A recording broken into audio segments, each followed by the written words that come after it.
Hi everyone, Assalamualaikum. In this section, we are going to take a look at integration by partial fraction under denominator with repeated linear factors. Okay, we look at example 3. Evaluate integration of 2x to the power of 4 minus 7x squared plus 7x plus 1 over x plus 2 times x minus 1 squared dx. Okay, so from here, we have rational function with denominator degree 3. If we expand denominator, okay, and numerator has degree 4. Okay, this is improper fraction because the degree of the top is greater than or equal to the degree of the bottom. Okay, so we need to do long division first.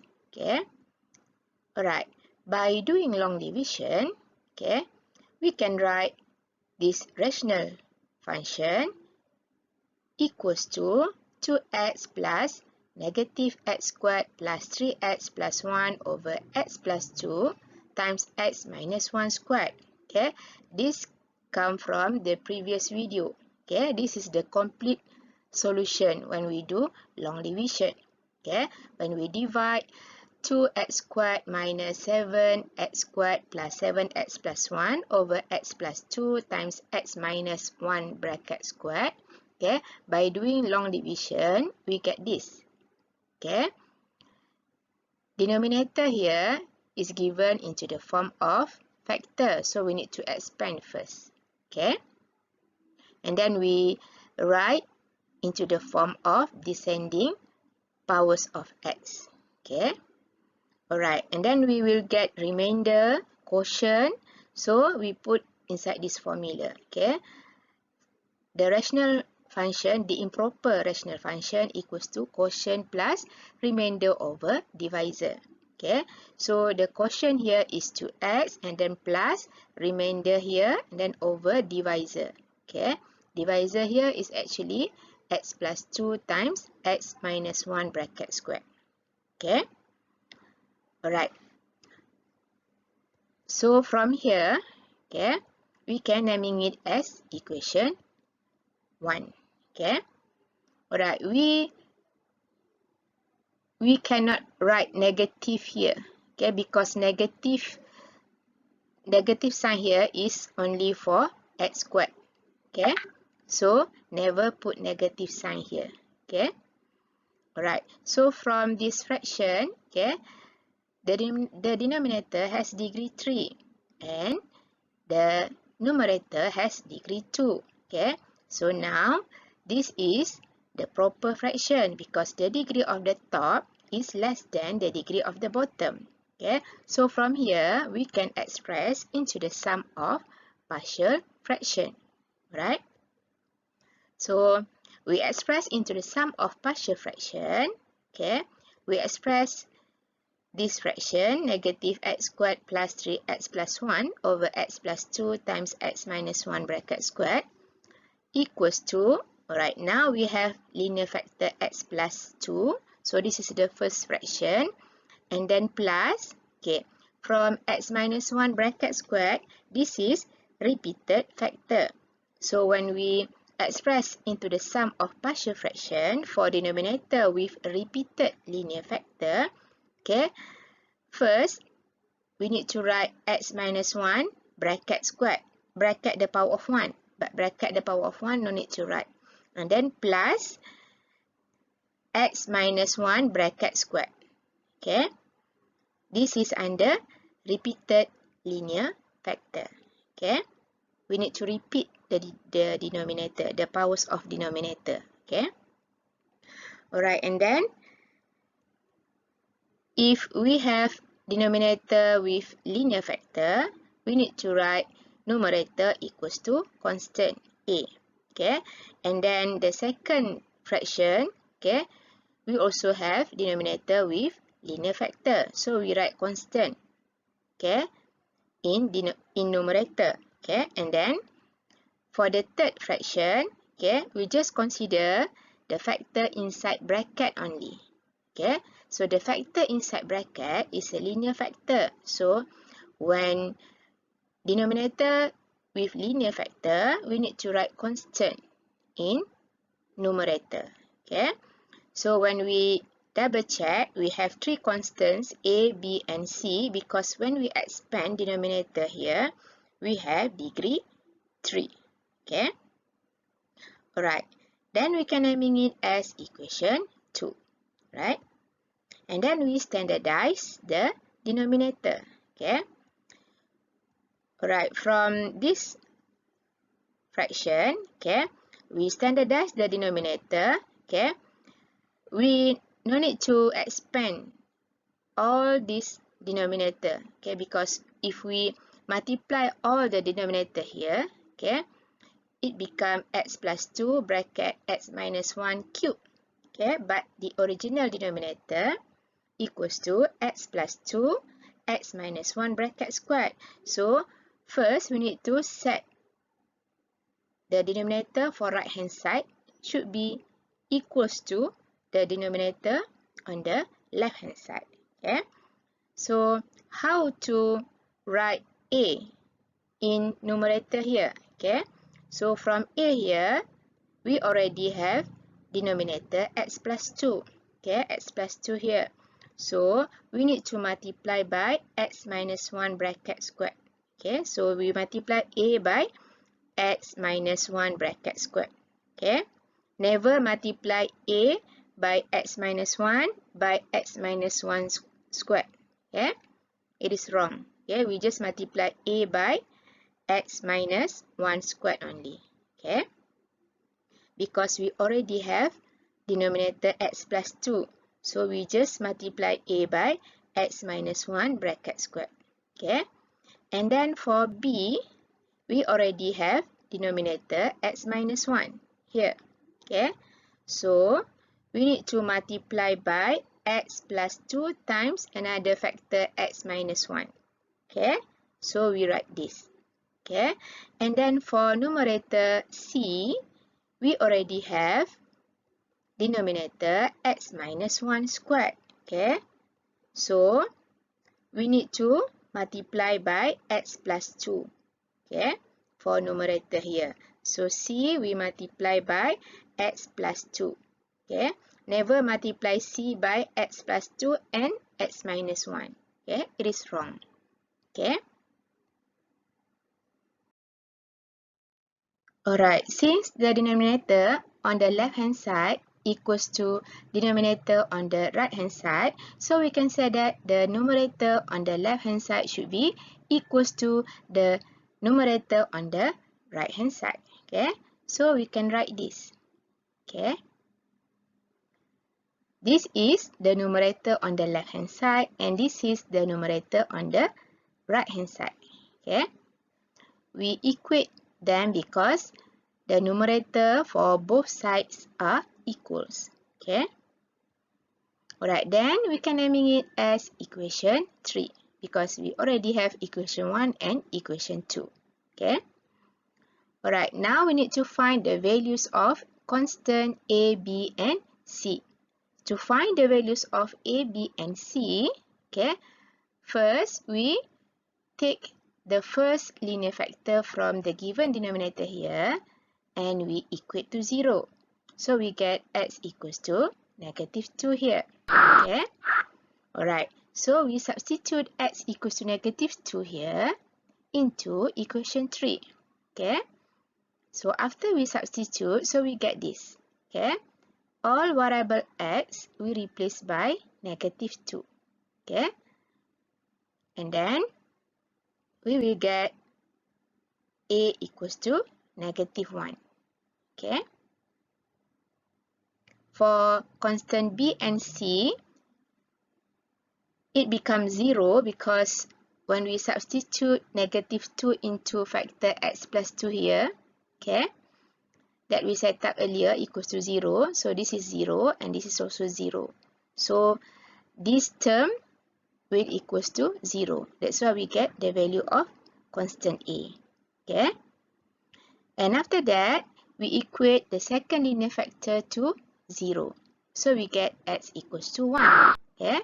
Then using the same technique, we substitute x equals to 1 into equation 3 here. Okay. Right, from here, we substitute 1 into all variable x here. Okay. So we will get this. Okay. C equals to 1 after we simplify. Okay. Alright. For constant a, it becomes 0 here. Okay. Because from factor x minus 1, we set up earlier equals to 0. So when this factor equals to 0, so a times 0 will equals to 0 here. Okay. And b also has term containing factor x minus 1. And we set up earlier x minus 1 equals to 0. So 0 times any value equals to 0. Okay. So that's why we get constant c only here. Okay. Alright, from the previous slide, we get equation 3 here when we equate the numerator on the left hand side and the numerator on the right hand side. Okay. And when we equate the first linear factor to 0, we get x equals to negative 2. And when we substitute x equals to negative 2 into equation 3 here, so we get a equals to negative 1.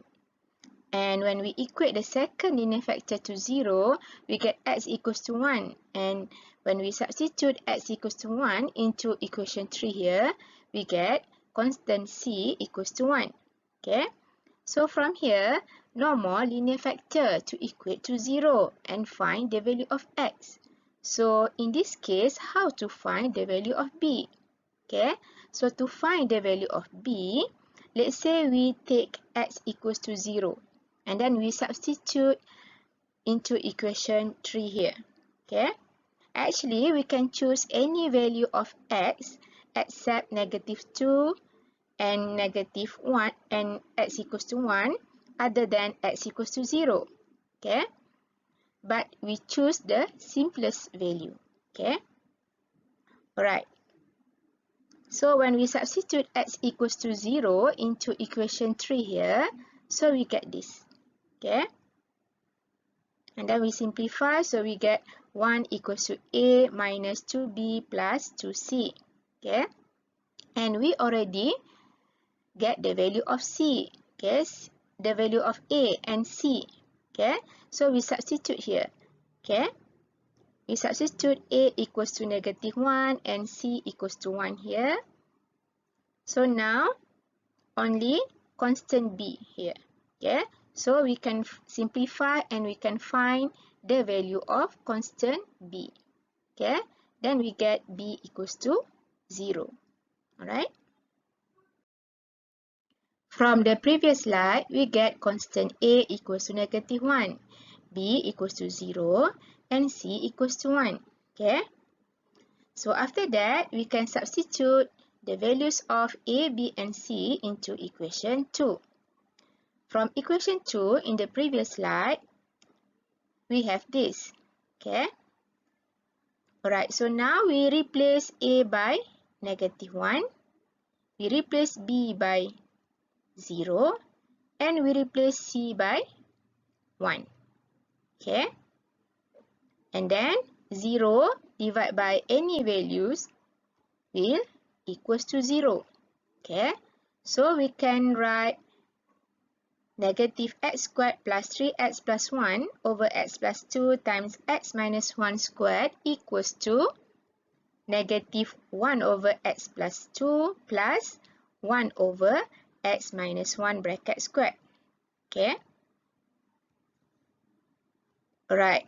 And from equation 1, okay, in the previous slide, okay, we write 2x to the power of 4 minus 7x squared plus 7x plus 1 over x plus 2 times x minus 1 bracket squared equals to 2x plus negative x squared plus 3x plus 1 over x plus 2 times x minus 1 bracket squared.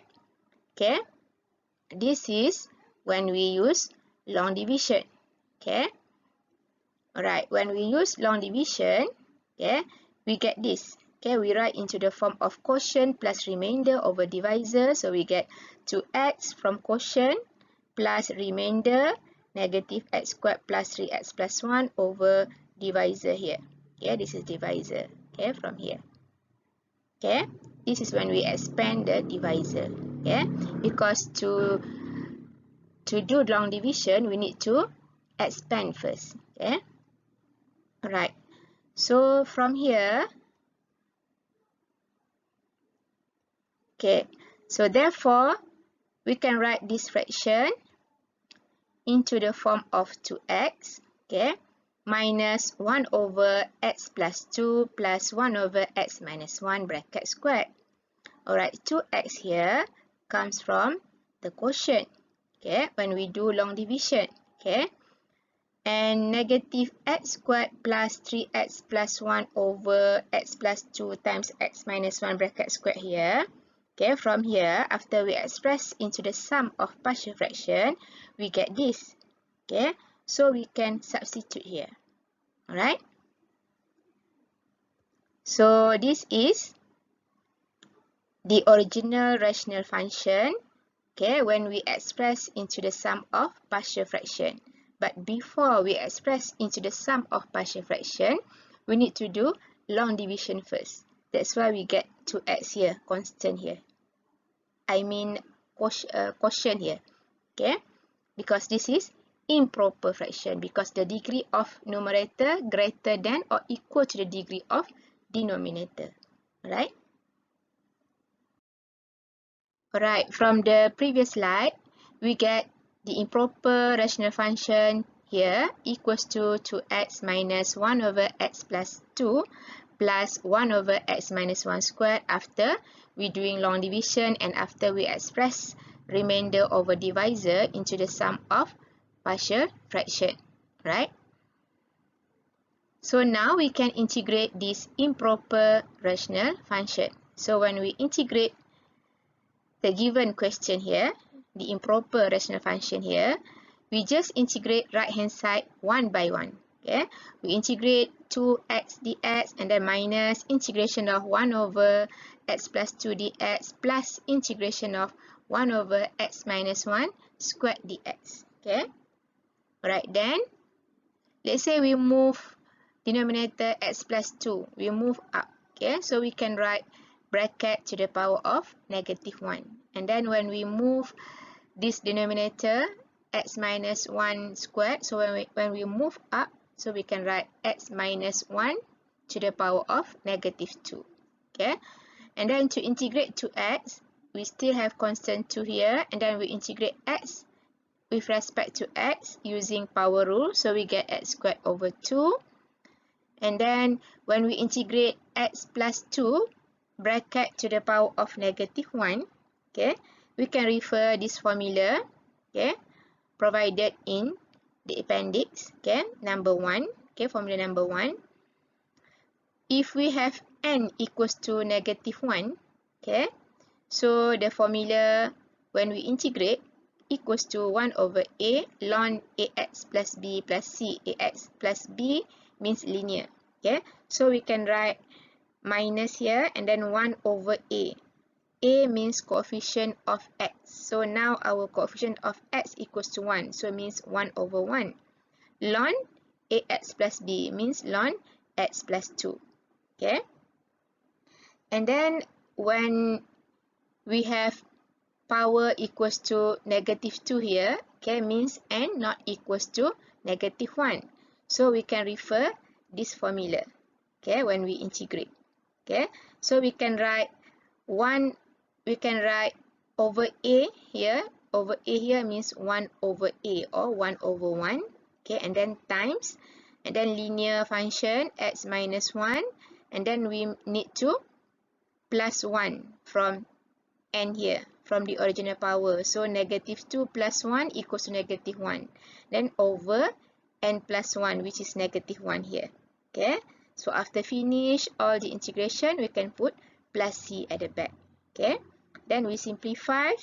We simplify 2 and 2 here. So we get x squared minus ln x plus 2 and then plus and minus we have minus sign here, and then we can move down x minus 1 to the power of negative 1. So when we move down from properties of indices, the exponent become positive 1 here. So no need to write to the power of positive 1. Okay, so we get minus, okay, 1 over x minus 1 plus c.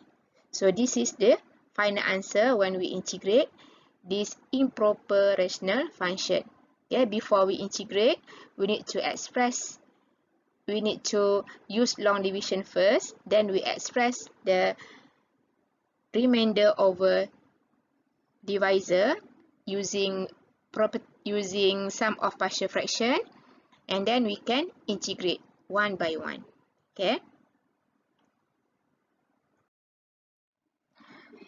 Alright, in general, when we integrate rational function in type 3, okay, the answer will become ln or power rule. Okay, ln because when we express type 3, which is denominator with repeated linear factor, when we express into the sum of partial fraction, okay, there is fraction containing constant over linear. So when we integrate constant over linear, it becomes ln. And then we also have constant over linear and then the power of n. So when we integrate this pattern, okay, we will use power rule. Okay. So that's why under type 3, when we integrate, normally the answer we get ln and then we use power rule to integrate. Okay. Coming up next, integration using trigonometric substitutions. Thank you for watching. Stay tuned. Bye. Assalamualaikum.